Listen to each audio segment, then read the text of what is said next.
Yo, what is up YouTube? I'm Joe of Sports, and today we are back with another video. Today we're going to be talking about some news from around the National Football League. The season starts in less than 2 months, and we've got a little bit of news to cover. The first one, the headliner of this video, is Saquon Barkley rejoining the New York Giants on a 1-year, $11 million contract.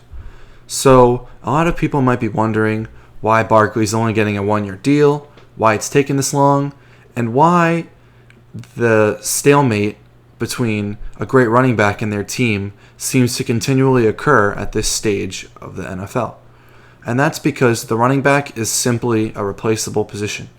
A lot of these guys get injured a lot, or they get carried by their offensive line, or their play calling, or it's a team that likes to throw the ball a lot and they don't even really need a good running back. Just look at the Chiefs this season. One of the most pass-heavy teams in the entire league won the Super Bowl with a 7th-round pick, Isaiah Pacheco, as their starting running back. That's pretty crazy. And the reason that that's sustainable is because the running back isn't a one-man position anymore. Nowadays, a team can rotate a few running backs and go running back by committee at the position, which is why having that one superstar guy play running back, like Barkley, just isn't as valuable as it used to be. And don't get me wrong, Barkley had a great season. He was 4th in the league in rushing yards and touchdowns, as well as in the top 5 in carries by a running back last season. All great stats.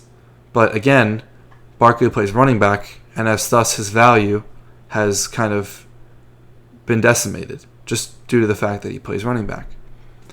So he had to settle for this 1-year deal worth $11 million. He originally was offered the franchise tag, which is about $10.2 million, to stay another year in New York, which he declined.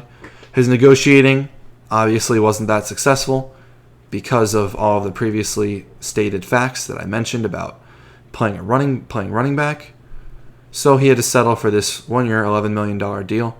And if he's another great season, I could see some team trying to give him big bucks, but I doubt New York would be willing to do that. So for now, he's in New York. We'll see what happens next year.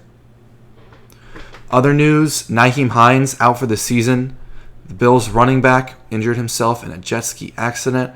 If you haven't seen the video, I recommend watching it. It's a pretty ridiculous situation. Honestly, I want to feel bad for Hines because it's a pretty terrible way to ruin your season. But at the same time, it's like, you got to be more careful than that, man. You can't be doing that on a jet ski. Like, you got to chill. And my last piece of news for this video is Toney's re-aggravated foot injury. Andy Reid, the head coach of the Chiefs, recently reported that the wide receiver had a knee surgery to clean up the cartilage that was in his knee. And now he's dealing with a re-aggravated foot that he's previously injured in the past, I believe with New York once and Kansas City once. And the thing about Toney is we know he's a great player. We've seen what he can do when he's on the field. He put up 190 yards receiving in a game once when he was in the Giants uniform. And he's made some spectacular plays in his short tenure with the Chiefs. But he just can't stay on the field, man. And for that reason, I'm not a huge believer in him. We've seen the ability, but he just can't stay on the field. You know, I wish him luck. I hope he stays healthy because he's super fun to watch. And, University of Florida alumni, that's where I go to school. So I'm rooting for him. But I don't know.